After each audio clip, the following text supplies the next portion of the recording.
on YouTube? RMP Connect here. Alright, now this video here, well actually I should say start with the last video that I did was I showed you all of, the unboxing of the water cooling and some pictures and stuff like that. This now is the system up and running and works perfectly fine. Did all the leak testing. I had it running all night last night and there was absolutely nothing.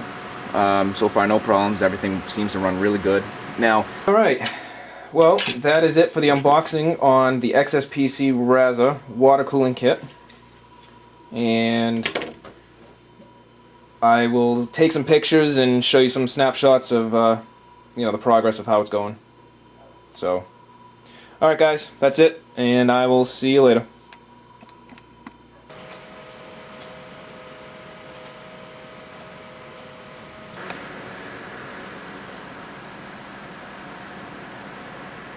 What's going on YouTube? RMP Connect here. Alright, now this video here, well actually I should say start with the last video that I did was I showed you all of, the unboxing of the water cooling and some pictures and stuff like that. This now is the system up and running and works perfectly fine. Did all the leak testing. I had it running all night last night and there was absolutely nothing. So far no problems, everything seems to run really good. Now about this kit, like I said, was only about $130 and it does an amazing job. I'm going to run Prime 95. I'm going to show you some temperatures, things like that.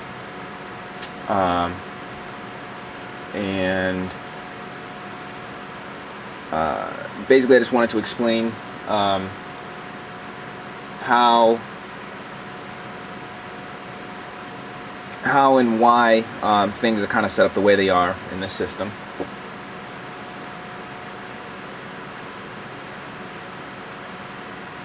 So, alright, basically, we have there the CPU water block. So, up in the top here, I got two fans. I don't know if you can see the other one, but it's they're both 140mm fans.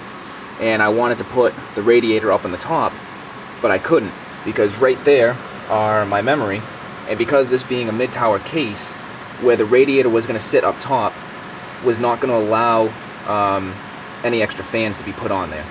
So I ran into a major problem. I wasn't sure of how else I can do this. On the side here, this case has 3 trays for hard drives, and they all come apart in 3 different sections. So I had before a bottom mounted down here, and I had to remove that, and I had to put all of that up in there. It's kind of hard to see because it's so dark, but I had to put it in there out of the way, and I added this top tray right here, and basically I have the tubing running through, if you can see, it's running through the hard drive cage there to keep it away from the video cards, and I had to use the black zip tie and pull the tubing away from the video cards, because the cards do get hot and the tubing would melt if they were resting on the card. So you don't want that regardless. So basically down below here is the radiator, all set up down below alongside the power supply right there. And it's got 4 fans on a push-pull configuration, and it's sucking in from the bottom and blowing up. So I got 2 fans down below, 2 fans up top. They're all 120mm fans. The tubing latches in there. I got 2 fans in the front for exhaust, so they're blowing out. Reason being, my 2 cards, these are the Pallet GTX 570s, they exhaust heat inside the case and out the back. So it was kind of like a little workaround that I had to do. So I set the tool up top here for exhaust to pull any heat rises, so to pull the heat out. There's a fan in the back side that goes out as an exhaust. Then on the side case here, which I have open, is an intake blowing right over the top of the 2 cards here.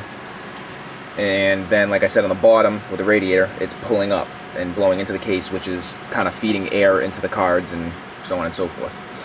So basically that's how I had to set it up, and let me tell you, setting up water cooling in a mid-tower case is not a very easy thing to do.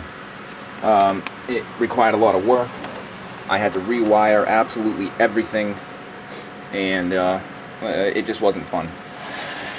So if we come over here to the front, you can see I got the 2 fans there, and then up here I added an LED in the window so you can actually monitor and see the water levels for the reservoir. So I thought that was pretty neat. And actually, oh, by the way, the kit came with an extra LED, so that was pretty nice of them to do, and it worked out pretty good. So, all right, so I'm gonna put this back up on the stand.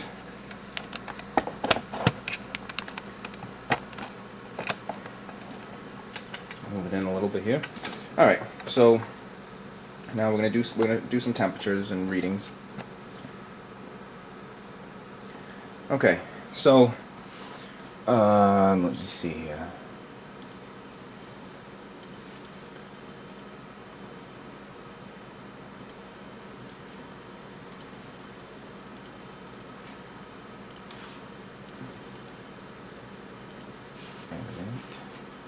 All right, so we're going to start at prime 95 here. We're going to do the small FFTs. And go ahead and start. And I got my temperatures up. Okay, so basically right now the CPU is overclocked to 4.2 gigahertz at a voltage of 1.3. And before, just to give an idea, before when I had the air cooling, I had it set to 4.0, or let me go back a little bit. I had it set to 4.2 originally on the Cooler Master Hyper 212, and what was happening was it was getting extremely hot even playing a game because the voltage was too high and the air cooler could not keep up with the heat. You know, it couldn't dissipate the heat fast enough.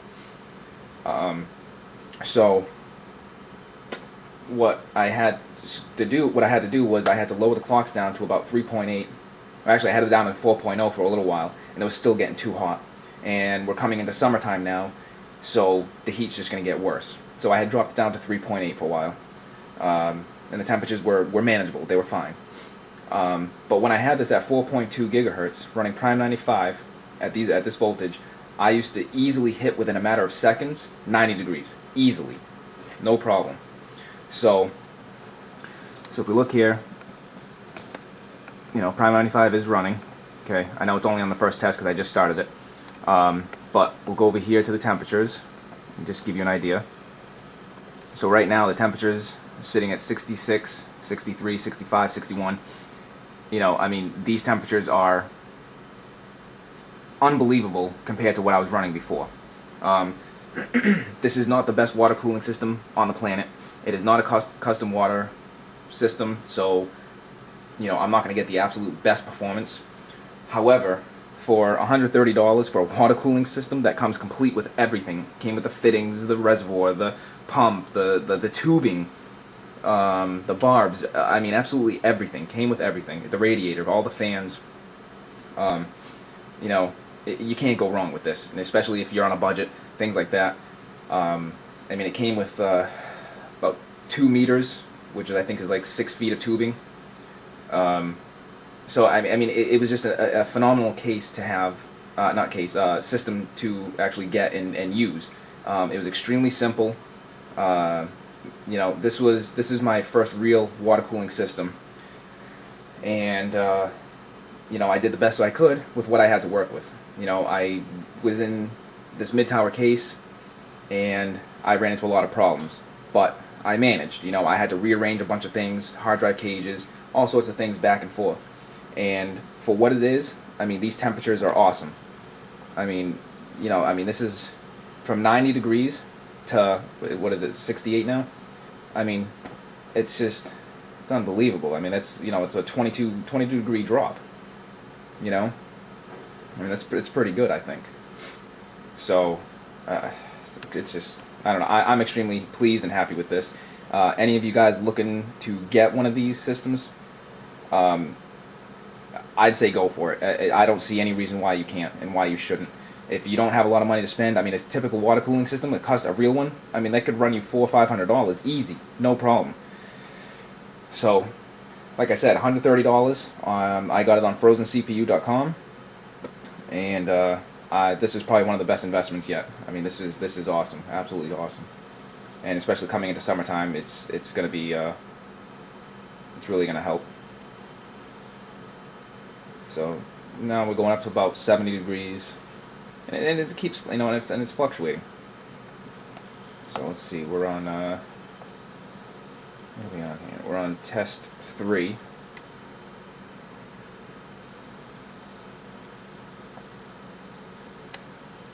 So you know, this is it's I don't know what else I can say about it. It's a really good system to have.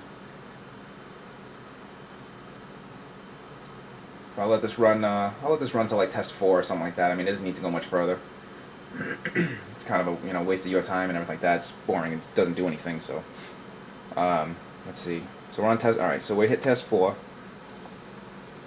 So it's probably been running now for close to 5 minutes or whatever. Go back over. Look at the temps.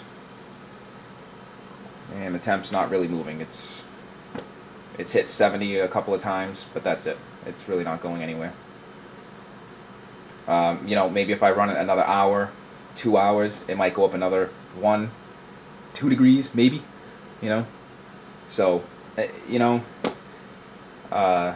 this is just to give you a pretty rough idea of how the system performs, especially at this kind of voltage, which isn't that much. I mean, you can go up to about 1.45, I think, on i7 950 before it starts doing anything. You know, so this kind of overclock, this kind of voltage, that kind of temperature, it's awesome. It's really, really good. Also, I apologize to you guys for that last video with the unboxing within a box. That was my wife's idea, and it was you know, just kind of a gag for Power GPU, and you know, I found it funny. I thought it was a pretty good joke. But anyway, all right, guys. There you have it. This is the XSPC Raza kit from FrozenCPU.com. If you want, I can put a link for you down below, and you can check it out for yourself. They have 2 different kits. They have the one I have, which came with a dual radiator, and then they have another one which is $20 more, and it comes with a triple radiator. That one's like $149, and this one was $129, something like that. Yeah, mine was $129, the other one's $149. So, all right, guys. Let me know if you want to see anything else with the water cooling. If you have any questions, how I made out this and that, let me know. Send me a message, and you know, I'll get back to you guys. Okay, so I will see you all in the next video. See you later.